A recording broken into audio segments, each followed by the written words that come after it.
What's going on, guys? Back again with quick math, and today we're going to look at a little bit of an introduction of percentages. Really what we're trying to find is how we can convert fractions and decimals into percentages. And what does a percentage actually mean? So the word per usually means divide in mathematics. So if you've got kilometers per hour, that means the kilometers are divided by the hours, okay? And cent means 100. That's why a century in cricket is 100 runs. And that's why we call them cents, because 100 cents make a dollar. So a percent is just any fraction over 100, right?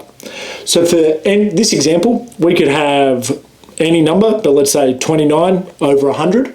That's exactly the same as saying, hey, that's 29%. So this percent symbol that I'm sure we've seen before literally just means, hey, that number that you've got out the front, divide that thing by 100, okay?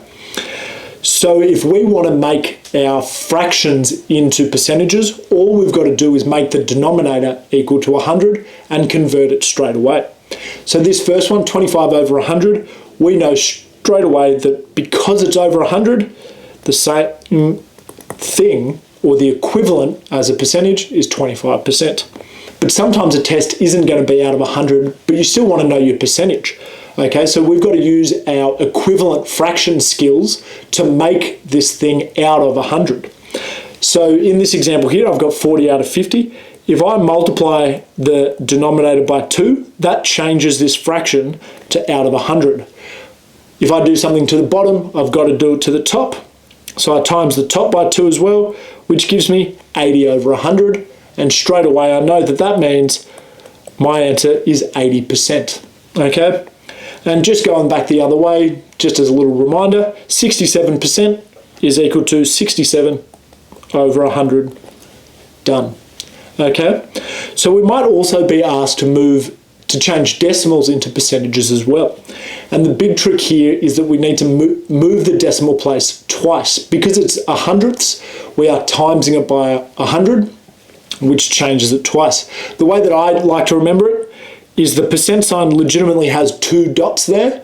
So if we imagine a decimal place here, all I've got to do is change this, right, by 2 positions. So in this example, 29, if I one move, 2 move, puts the decimal place out in front of that 29.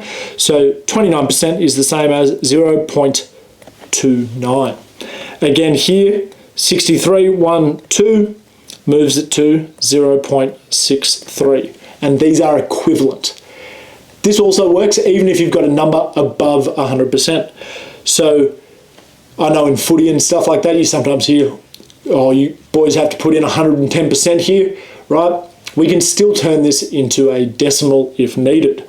Because it's a percent sign, we've got to move the decimal place twice, right? So it goes 1, 2.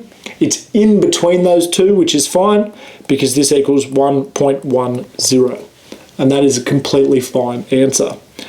To go the other way, to turn a decimal into a percentage, we just have to move that decimal place the other way 2 times. So this one comes 1, 2, and that becomes 74%. Okay? With this one, 1, 2, 19%. I sometimes like to actually put this in as I go with my dots, just because I think it makes a nice little flow. So for this one, I could also go 1, 2%. Yep, I know it's 19% there. But that's just something that I do. You definitely don't need to do that. For this last one, 0.05, if I move this twice, I just have 5%. Okay, I hope you find that pretty all right, and I'll see you guys next time. I hope you guys found that helpful. Just a reminder that there are some free worksheets attached in the description below relating to this very topic. I also put up a PDF of the notes so you don't have to copy them from the video. If you do need any additional help, please don't be scared to send me an email. And don't forget, subscribe to the channel for some more quick math.